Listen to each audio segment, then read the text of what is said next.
didn't finish talking. I just gussied them up a little bit. I mean, I didn't take any slides out. I just made some of them prettier because they were not pretty up to my standards. Like high standards. Sometimes. Okay. Like we didn't finish work, right? We still have one or two slides left, I think. All right. I guess I have to display this in class, don't I? Okay.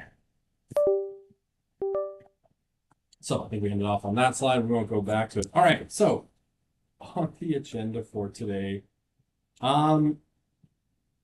just finishing up work. We just have two slides left. We're going to jump into families. Dim the lights a little bit. Okay. So we were talking last time, right? We ended off just talking about things like, we talked a lot about some of the challenges facing young people last time, specifically in Canada, right? We didn't look as much at the United States, specifically the sort of flooding of the labor market, and other policies that have disadvantaged young people, specifically over-incentivizing capital holders to invest in non-productive assets, which tends to lead to a lower standard of living and all that jazz. Okay, so we ended off talking about kind of harassment in the workplace, and I got two other, very short things to talk about, and then, we'll move on to talking about families. All right. So when it comes to workplace safety, right, and young people typically are at some of the highest levels of risk of getting injured on the job compared to older workers, right?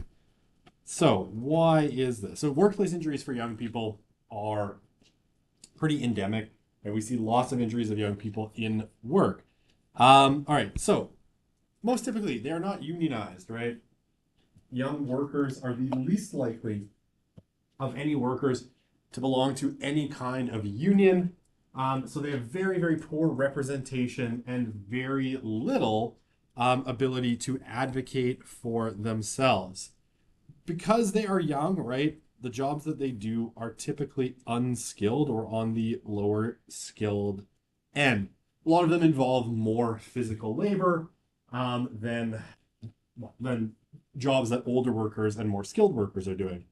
Okay, the big one though, I guess the big ones are these 2 points, right?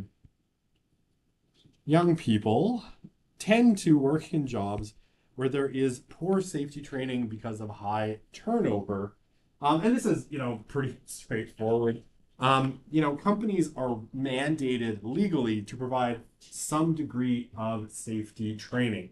But because young people work in industries, right, especially retail, sales, and such, that have really high turnover rates, they are far, they change over really quickly, right? So people that come work there, they work there for a little bit, on average, somewhere between, a year to about 2 years, kind of at the outside, and then they leave, right? So what this means is companies are always managing, what's referred to in industry as churn, right? Kind of like, what is that? Ballerina Farms churns her butter. Employees are churned through the workplace, right? So there's always kind of people coming in and out of the workplace, and there's this constant churn. So companies basically, they have to provide safety training, but because employees tend to stay, for relatively short periods, they do a really, really, shall we say, inadequate job of training, so they can kind of check it off the box and and then be done with it. And I'll tell you like a little story again. This is now decades ago. But I understand, I've told this story before, and I've had students tell me it's not that different. So one of my first jobs was at Safeway, right? And I had gotten a job in high school, basically working at Safeway at night. Yes, do go ahead. No, your water bottle is mine forever. I claim it as my own. Have a good one. No, it's all good. Trust me, I have water bottles aplenty. I have children. pick up and lose water bottles. Half of them I don't know. I don't even recognize. Here's a free one. I'll take this one. No, that's kind of gross. Okay. So, right, I was working at Safeway, and I was like restocking shelves at night. Um, and basically, I remember this because I thought the safety training was really funny. Is they put you in a room, and at the time it was a TV, right? I'm sure now it would just be a laptop or an iPad, and they put on this safety training video, and it was like lift with your knees, not with your back. And if you, if someone tries to rob you, just give them what they want. And I swear to God, it was 15 minutes, like a 15-minute safety video, and that was you know, the extent of the safety training they got. Now, it just so happened, right? I was working there because a bunch of my friends were working there, and they had gotten jobs, and so they got me a job there as well. Um, Safeway in Collingwood. Pretty sketchy Safeway. Also really, really high prices.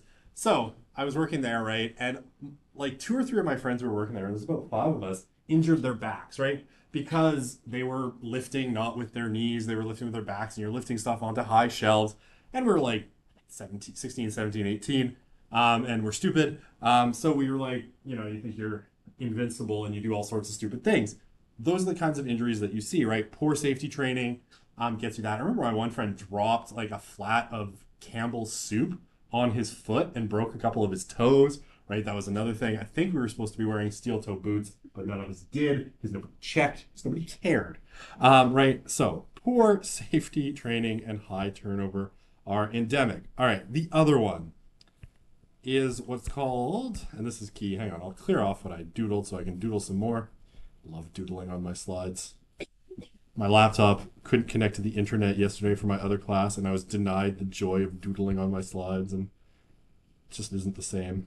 Okay, so chaotic just-in-time work conditions, right? So this is most typical of food service. Okay, there's one thing I don't like about doodling on the slides. If I write too close, I exit out. Food services, right? Specifically fast food. So what just-in-time means, right, is about what you think.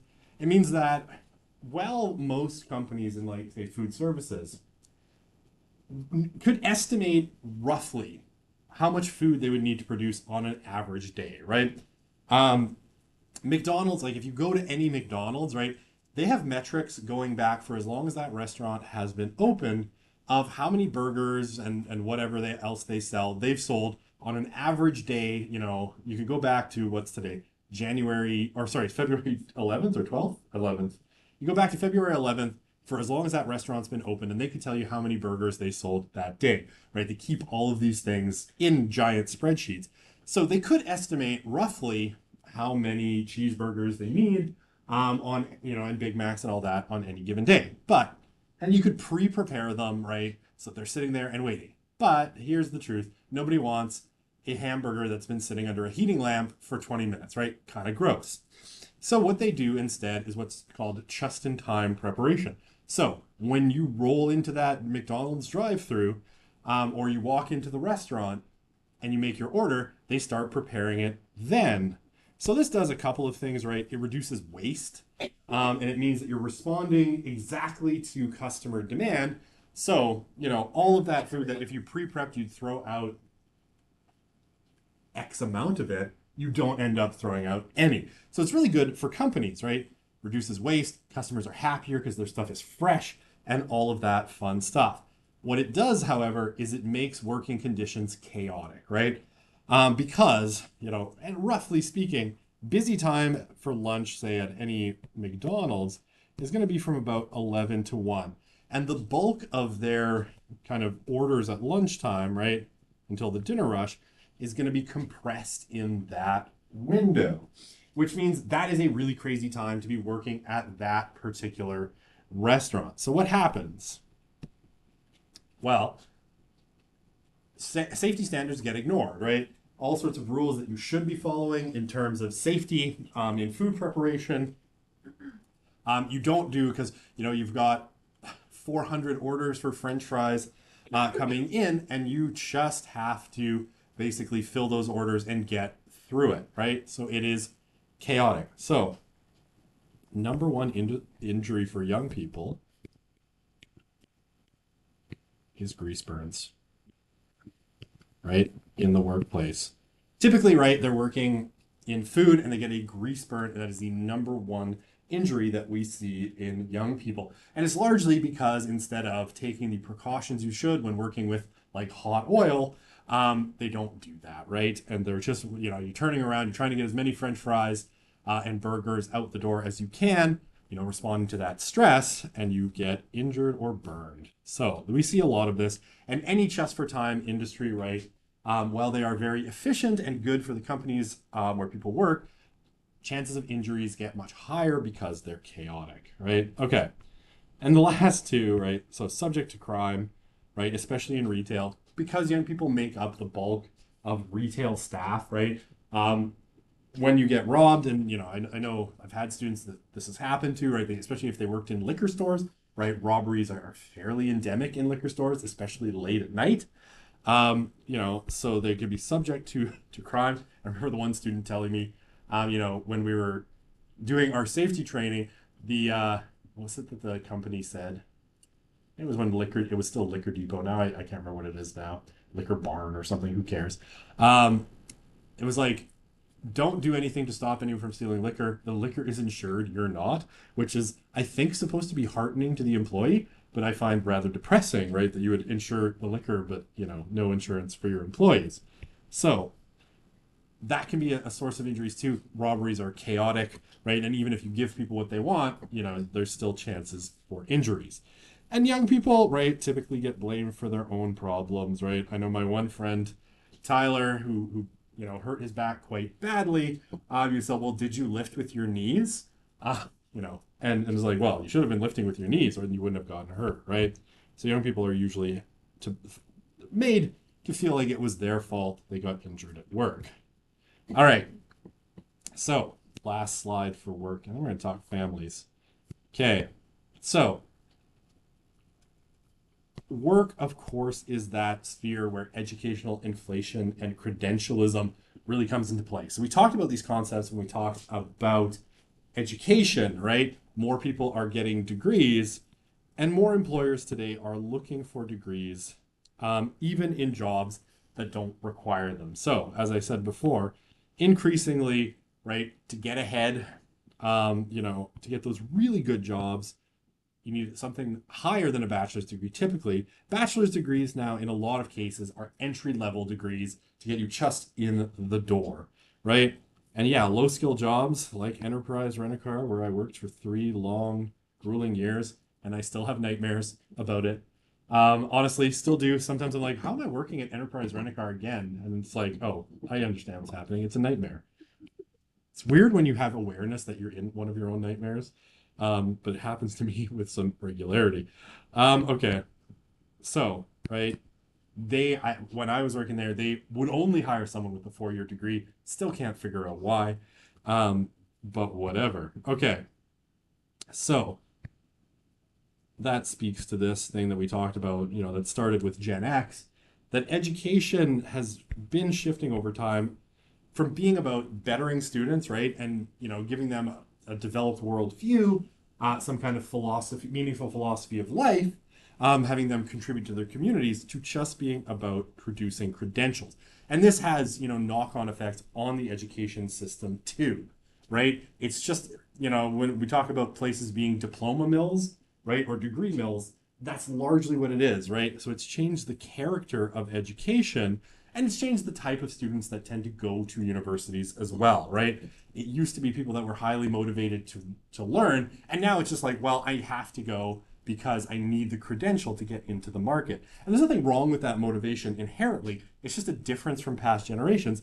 And it means sometimes that there's a mismatch between what education sort of wants to do and, certainly how universities think of themselves, and what they actually do, which is churn out credentials so people can get jobs at Enterprise Rent-A-Car. Hopefully not all of them. Okay. Yeah, and educational inflation means that even relatively high levels of education have less value. And as more people compete for more education, it means you need even more. When someone told me, yeah, postdoc is the new PhD, I was not done my PhD at the time. I was just like, Lasai. I'm like, I don't want to do any more school, guys. I just want to have a job now and make money and all that jazz. Okay, questions. Is this an issue than lobbies? Yeah, certainly industry lobbies on things like keeping labor costs low for certain, right? Um, the government is trying to allure to business. Yeah, I mean, basically, business has outside influence on government because they have money to lobby. Who do you target for change? I have no idea. Honestly, I couldn't microdose my daily dose of depression unless I just had no idea, who to talk to. But, elect different governments, maybe? I don't know. Maybe the NDP. Finally elect an NDP government in Canada. We'll see how that goes. Okay. Do you think the adoption of AI tools by companies will cause even more youth unemployment? Also, will widespread use of AI increase productivity? So these are both questions. How to put this? I can't remember the name of the economist, but I was looking at kind of competing visions of what AI, and one economist thought that AI, like the potential to increase productivity, was so big that it could add as much as like 7% GDP growth to an economy like Canada's, if it really leaned into AI over the next 10 years, right? Which is a significant amount of GDP growth. Um, yeah, I'll answer that question after. Um, right. So it could add a significant amount. I've seen other economists estimating AI at maybe 1%, which is still a lot, right? But definitely not world changing or world beating. And I've seen everything from like it's going to eliminate all of these entry level white collar jobs, right? Especially, okay, the heal professions are probably relatively safe, right? So health, education, administration, and literacy, right, are probably pretty safe fields. But things like software engineering, um, yeah, software engineering, paralegal, and kind of junior lawyers, a lot of the work that they do potentially could get chewed up by AI. I'm not convinced, right? We have to see if it actually works, and everybody's making a big hubbub about the new tools from Anthropic, the new stuff that's like the Claude plugins. Um, I don't really know. I'm trying to honestly get enough information, and I think we're still kind of living through it. There's definitely the potential to disrupt certain industries, and entry level positions are going to be hit the hardest because entry level workers are the ones that, in a lot of cases, especially in things like law and engineering, do a lot of the grunt work that could potentially be sort of done by AI. Accountancy too, that could be one where one AI could do a lot of accounting work really, really quickly. Okay, so I don't want to doom and gloom. I don't really know. There's definitely the potential. I think other jobs will be created. And this is always the point that I try to make to people is like AI might eliminate some jobs, but any big kind of revolution has always created new jobs. Sometimes they're not as good of jobs, but eventually it all seems to balance out. So hopefully, ride the wave if you can. Is Bill Flanagan actually trying to get rid of EDI? Um, well, he has. I don't know if I can pull. Maybe it's this one. Oh, it won't display the other screen. Oh, there it is. Nope, hang on. I can't. I can see this new background over here. Oh, it won't display. That's weird. I see this because I'm staring at the terminal and it's got this big like unwavering curiosity with the like Eye of Sauron as part of the crest of the U of A. I'll see if I can pull it up for you later. It's quite horrifying. A spirit of community, impact through excellence, and shared accountability, which I think is supposed to replace EDI. Um, so maybe I think it's largely, he's speaking out both sides of his mouth. I think for those who like EDI, he's going to be like, we're still doing EDI. We just had to change the name because the Alberta government said we can't do EDI anymore. And then to the Alberta government, he's like, look, we got rid of EDI. That would be my honest to God guess. Were I a guessing man, which I am. So yeah, I think he's not really trying to get rid of it, but you have to play politics, and love him, hate him. Part of Bill Flanagan's job is to play politics, and I would say he's rather good at it. All right, let's talk families. And then I think you know, I don't know if this is depressing. I don't know. I find it interesting. So we'll go with that. All right. So, families. All right. So we're going to, I will say, before I start this unit sort of is one of those, not this semester, but probably, or not last semester, but probably a year and a half ago, I sort of redid this whole unit on the fly. Um, I think that redesign made it take 2 weeks. And I think I've now pared it back down to something a little bit more manageable, but it's roughly split into sort of three sections, right? So we're going to talk, so three sections. The first one is about marriage and what marriage looks like for young people today, family formation and such. Um, so that's section one, up to three. Right, so we're going to talk marriage. Number two, we're going to talk fertility. And this is, I think, one of those, maybe it's just the circles that I run in and the kind of algorithms that are forcing information into kind of my orbit. People are really starting to talk about fertility and fertility related questions, particularly as fertility in not just the West, but large swaths of the world starts to decline really severely. So we're going to talk about it and sort of try and see if we can figure out why fertility is dropping in the way it does. And I think I have a rather novel um, explanation that I think is interesting, if nothing else. And of course, you may buy it and you may not. And we're going to talk a little bit about family structure at the end and its impact on young people. Taking our information largely from Melissa Kearney. Oops, Melissa has one. Oh, I gussied it up here. All right, Melissa Kearney, who's an economist at University of Notre Dame, who wrote a really interesting book a couple of years ago called The Two-Parent Privilege, where she outlines the way family structure really plays a pretty determinative role in how the lives of young people turn out. Okay, fun times. All right, let's start with this. This is a quote from Jonathan Haidt's book, The Righteous Mind. And again, I suppose I have my people that I'm a fan of. They probably list, on one hand, the sociologists that come up over and over again in all of my classes. Jonathan's definitely one. Ryan Burge, okay, he's a political scientist, but I have forgiven him for being a political scientist. And in my mind, he's more to do with the fertility part. Than it does with this first part of the course of this unit on marriage. But I think it's really interesting, right? And Haidt, his book on the righteous mind is mostly about how our current political discourses have skewed everything. But I think it's an interesting thing, right? So he was talking about religions, right? That successful religions made groups more successful by helping turn resources into offspring, right? Children. And we're living through a time where arguably we're going through a period of pretty stark secularization where, the exoskeleton of religion on societies is maybe less important than it used to be, or people are backing away from it. And what he says, we don't really know what's going to happen because we've only seen our atheist societies emerge in the last few decades.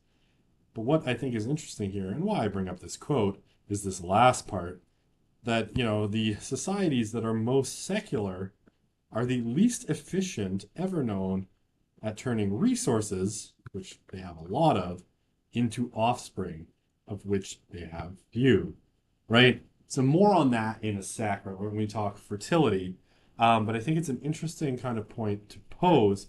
Largely, societies have always been focused on perpetuating themselves into the future, and I'm not sure that is still the case, which is neither good or bad, but thinking makes it so. Okay, if you needed a little Hamlet quote to start your day, or I guess it's 2 o'clock. Hopefully, you're not just starting your day.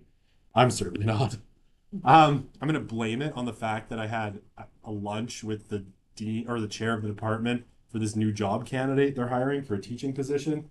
And it was at Earl's, and I ate too much food, and it was way more food than I usually eat for lunch, and so my brain is all foggy. Okay, So we're going to start with talking about marriage, and I'm taking a lot of this from this book, which is The Future of Christian Marriage, and this is by one of my absolute favorite sociologists, Mark Rigneris. Now, if you know me at all, religion and sociology of religion is one of my areas, one of the things that I'm super, super interested in. I teach like 3 different courses in sociology of religion at 2 different institutions. I find it very interesting. For our purposes, right, the book was on the future of Christian marriage, and you can you can thank the former Archbishop of Edmonton for this particular part of the lectures, because right before he was transferred to Vancouver, he was convening a kind of panel to talk about marriage, and was wondering why like the number of marriages done by the Archdiocese of Edmonton had essentially cratered um, since the 1990s, right? And he asked one of my friends, Matt Kostelecki, who's the dean over at St. Joseph's College, do you know anyone who would be good at talking about this? And Matt thought of me, and so I was preparing a whole like presentation and doing a bunch of research for the Archbishop of Edmonton. And then he got transferred, and what happens when an archbishop gets transferred? All those priorities go out the window. So I have like a bunch of prepared stuff that I was like, well, what do I do with this? Well, okay, let's talk about it in sociology of youth instead. So we can kind of forgo the Christian marriage part. Like, we're not as worried about the Christian part, but Rigneris has, I think, a lot of interesting things to tell us in this particular book about what's going on with young people and marriage in general. Okay, so who owns marriage, right? And this is a question that Mark asks early in the book, basically like trying to tease out whether marriage is still a religious institution or if it is one that is widely socially shared. All right, so what he suggests is marriage has a bunch of different components in the modern world, right? So you have your religious marriage. So people who get married in a church, mosque, synagogue, temple, whatever. And those who get married in civil ceremonies, right? Typically with a justice of the peace in Canada, or, down at the courthouse, or another secular minister that is basically licensed to perform marriages. And there's all sorts of arrangements like this. Now, most people treat these two as equivalent. Oops, I want to highlight. There we go. Right? So for most people, there is no difference, like whether you got married in a church, mosque, synagogue, or other religious ceremony, or you got married, right, by a justice of the peace. People consider these to be largely equivalent. One is not preferenced over the other.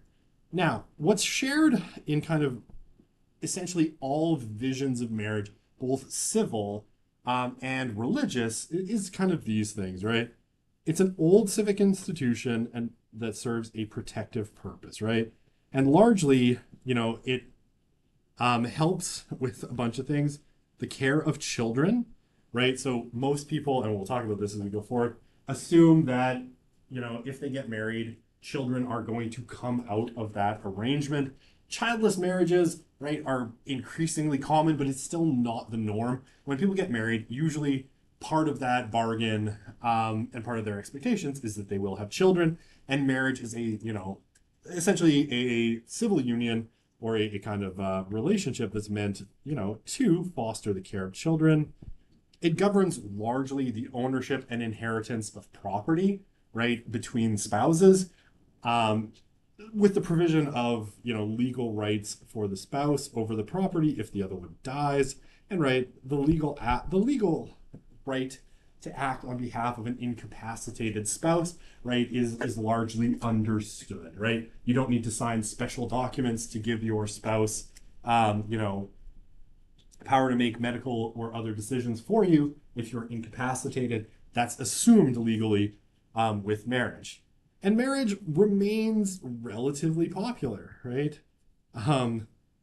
Despite, people increasingly skeptical of institutions.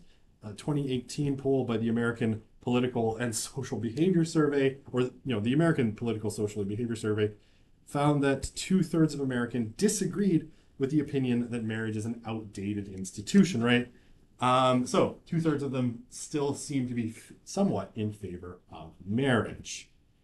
Now, that said, marriage has changed a lot, right? Despite, you could go back 100 years and like these characteristics would largely be shared by people 100 years ago. Some things have changed. Okay, so Rigneris and his team did interviews in a whole bunch of countries globally. Right, the United States, they did in Mexico, they did some in Russia. Trying to think where else they did them. Poland was one of the other places. I'll go look it up. But they did a whole bunch, and they did some in Asia as well. I just can't remember which country. I want to say it was Vietnam, but I don't recall off the top of my head. Right, but they did global surveys and interviews with people, and what did they find? Um, well, the view of marriage hasn't really changed a lot, but a few things have changed. Divorce has surged, right? In the West, right, this really starts in the 1960s, when there's changes in a lot of countries in divorce laws that make it easier, and really accelerates in the 1980s, right? Most countries, and Canada is included here, go through further revisions in their marriage laws in the 1980s to bring in what's called no-fault divorce, right? And no-fault divorce basically allows people to dissolve a marriage without having to give a reason. And earlier legislations tended to say that in order to divorce, it had to be on the grounds of adultery, cruelty, or, abandonment. Okay, those were, and even if we go back to the 1968 Divorce Act in Canada, which liberalized the rules, right? Abandonment here was the one that really changed, which meant that if you'd been separated for 3 years, you could divorce, right? That was how they classed abandonment. In the 1980s, right, they kind of get rid of all of these conditions. It's like all you have to do is basically say, we've decided we don't want to be married anymore, and that's as much legal reason as you need in Canada after 1 year of separation. Right, so after 1 year of separation, you can get divorced. You don't actually have to give the court a reason. Okay, so divorce is surge, right? It's been made much simpler and much more possible. All right, sex roles have shifted, obviously, right? Women have entered the workplace in far larger numbers, right? So the kind of social norms that pervade, in the last century, or I guess I say the last century, I'm thinking of the 19th century because I was born in the 20th century, 2 centuries ago, but then also through the middle part of the 20th century. Right, those norms have shifted largely, and it was normal, say, for silence and this idea that women largely would stay in that domestic sphere until children were at least in school has shifted, right? More working mothers, more female participation in the labor force has meant, redistribution of sex roles within marriage, and a big shift in dynamics, right? With women getting a lot more economic autonomy, they're far less dependent on husbands, right, and male partners, which has given, changed the power dynamics in marriage. And, we've gone through kind of the feminist women's live movements and an insistence that men kind of do more. And good evidence that, especially when we start with millennials and now our kind of Gen Zers that are having children, millennial and Gen Z dads are much more active in child rearing than older cohorts were. And yeah, the legal definition has also been altered to include more people, right? So same-sex marriage in particular, though marriage remains a largely heterosexual institution, right? There are certainly same-sex couples that get married, but the bulk of people who get married remain opposite-sex couples. So, good times. I have no question slides built into this. Oh dear. What's happened? Sick. Am I bad at my job? Or did something break? I'm just gonna add one because I can. Create new. Cancel.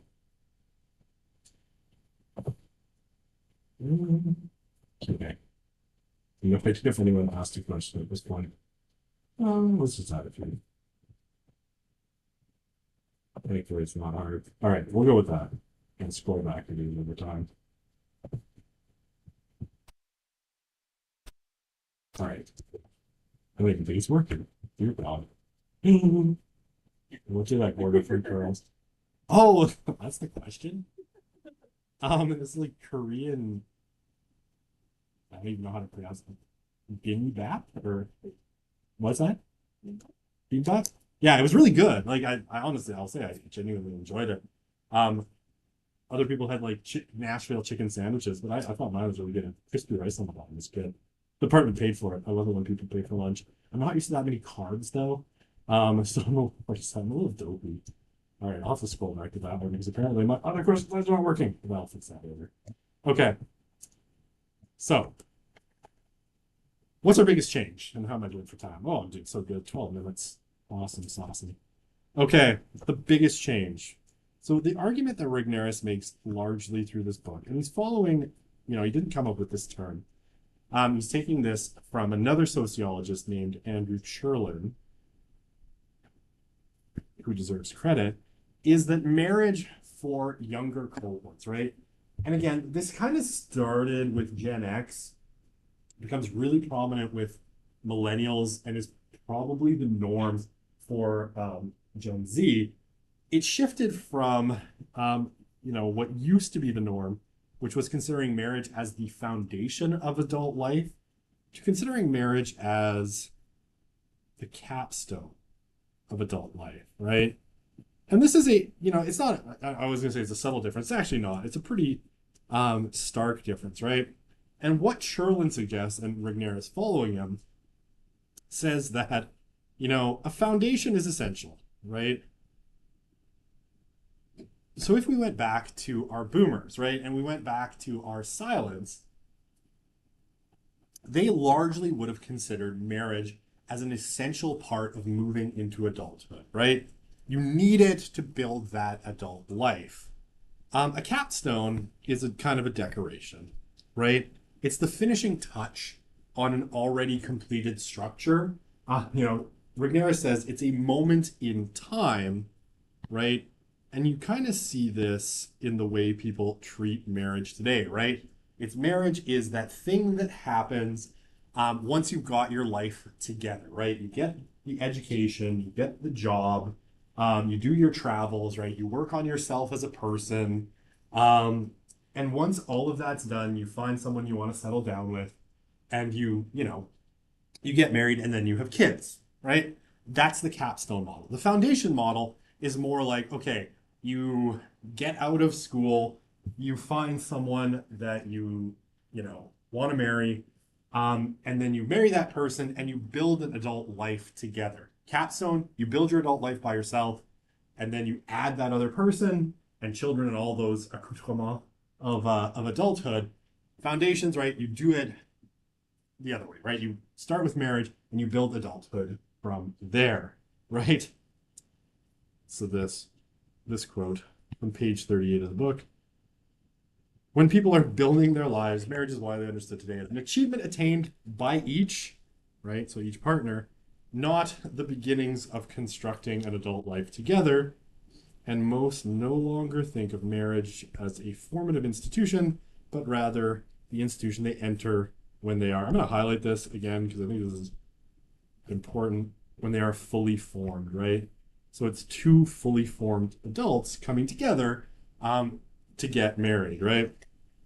And yeah, this view, he says, is largely shared between religious and non-religious people across national boundaries, right?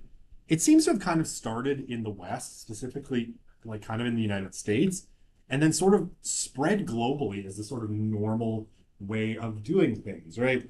But now it's just widely shared everywhere, right? In societies, Nigeria. They went to Nigeria. They talked to Nigerians, right? They talked to Americans. They talked to Mexicans, Russians, Poles, right? And everybody sort of agreed that this was the norm. Okay, I love this little. I was going to show this to the Archbishop, but never got to. And I'm, still a little salty about it. No, I understand. Its priorities change when the Pope tells you to go. I guess you go, and then the Pope died, so that happened too. So, right, a capstone marriage is a symbol of successful development, right? It's that symbol that you've made it, right? It's like the cherry on top of an adult life. It's a status you build towards.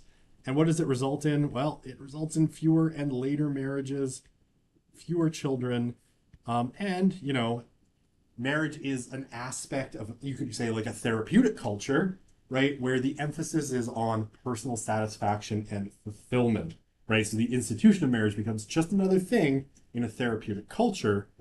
And by the way, you live in a therapeutic culture, that leads towards, to change pen colors because I was going to be red and green. Like I'm suggesting one is better than the other, and I want to do that. You live in a therapeutic culture, right, that's largely focused on personal satisfaction. Okay, the foundation model, right, where you start with marriage and build an adult life from there, right? What do you get? Well, obviously earlier marriages, because it's the norm to get into kind of adult spaces and adult, the adult realm. Um, maybe if you weren't getting married when the foundation model was the norm and you were young, people thought you were unstable or unreliable, right? So there's more pressure on getting married. And yeah, it tends to emphasize the practical importance, right? Two people supporting each other as they get the foundation of their lives set, right? Building a life together. It's a very practical kind of outlook, and one that probably, yeah, comes from an older time where that was much more kind of important. And yeah, complementary strengths of both partners in a marriage help to accomplish those life goals, right? Rather than hitting those goals and then getting married, you help each other to achieve those goals. Okay. I like this quote too. Again, from page 38. Page 38 was a banger in this book, apparently. Um, we now get ourselves ready for marriage rather than marry to get ourselves poised to accomplish common objectives, right? So those common objectives would be a home, a job, a family. Instead, marriage, sorry, that should be has. I don't know why it says hose. I'm gonna fix that. Has now become one of those objectives. Okay. Marriage as a capstone is a capstone to young adulthood, right? Is seen as a safety mechanism. And here's what I think is really interesting about this. And again, different from how past generations thought of things. Um, it reinforces the idea that spouses should be independent, right? Rather than dependent on each other, right? That each of them would be just fine on their own without the other person. And that this is the way it should be, right? So these are two people, two adults that don't need each other. They just want each other. And I remember this because I was had a wedding and it was a wedding. Me and one of my friends went to high school, so we were both this wedding. And they went through their vows. And what was it that they said in the vows? It was like, we promise to be true to each other as long as love lasts. And I remember looking over at my friend Paige, who was there with me, and and we're like, oh, like that is a really interesting kind of phrasing, right? Because you know what, like realistically, as long as love lasts, like the emotion of love doesn't last forever, right? So when you put things as you want each other, and that's the key in marriage, it's unlikely, I think, to be a necessarily very lasting sort of arrangement. Did my mic die? Bet you it did. I feel less echoey. The battery. Oh dear. Well, there's only 4 minutes left, so rather than changing the battery in the middle of a lecture, I'm just gonna yell. The light is red. Okay. Maybe we can get a little more juice out of the microphone here. All right. How are we doing? 3 minutes. There's a lot of text on this slide. Maybe I'll go back to the question slide and see if there's any questions. And we'll go from there. Okay. The wedding's like $5 for boomers. Now they're like $1 bajillion, even for a small one. Our friend's wedding had 50 people and still cost like $30,000. Um, I mean, I guess. I don't know. I honestly, like, thankfully, my 16-year-old daughter is still a ways away from getting married. But she was complaining about this the other day. She's like, marriages are so expensive. It's like, why do you need a $30,000 ceremony? I'm like, I'm sure we could do it for cheaper. But maybe not. Maybe I'm woefully misinformed. I do think there's like part of this is maybe the capstone thing where it's like material my microphone sadness. Um, the material expectations of what you're gonna have at your wedding are pretty steep, right? It's gonna be the biggest party, and what's the show? Say yes to the dress, right? You got to have like the fanciest dress of all, the Vera Wang kind of thing. And yeah, I mean, 50 people shouldn't cost that much. It's the change. Microphone. Okay, is the change in perspectives and lower numbers of marriages in millennials and Gen Z related to increased divorce in Gen X? Yeah, probably. And we'll talk about this, as we go forward. Definitely, millennials were bit hard by their boomer parents getting divorced, and some of them have acted like they want to avoid marriage, um, or at least cohabitate with each other prior to marriage as a sort of safety valve. Well, let's talk about that later. I guess we have 2 minutes, but I don't have enough time for another slide, and my microphone keeps dying. So let's leave it there. We'll pick this up on Friday, the day before reading week, and we'll keep going. And I'll try to fix Slido. Why is Slido not working? All right, we'll see you on Friday. Why is Slido selectively working?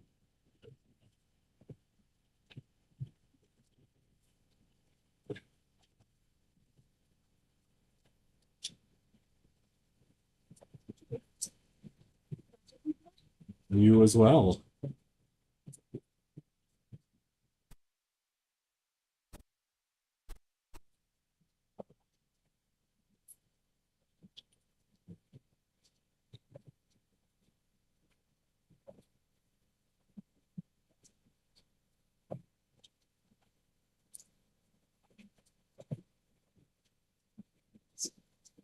Okay.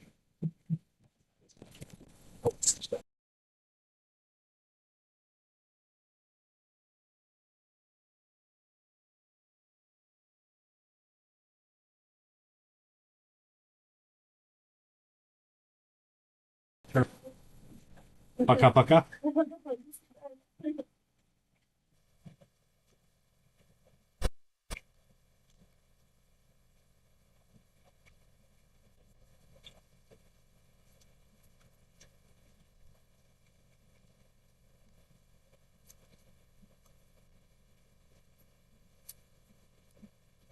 Getting it. The microphone ran out of battery 2/3 of the way, or like 3/4 of the way through the lecture, and I'm like, so we're stopping to change the battery? Did you stop? No, I just kept flicking it on and off, trying to get the last bit of juice out of the battery. So now you've got a fresh one. Okay. I'm still shocked that the university can't find some kind of.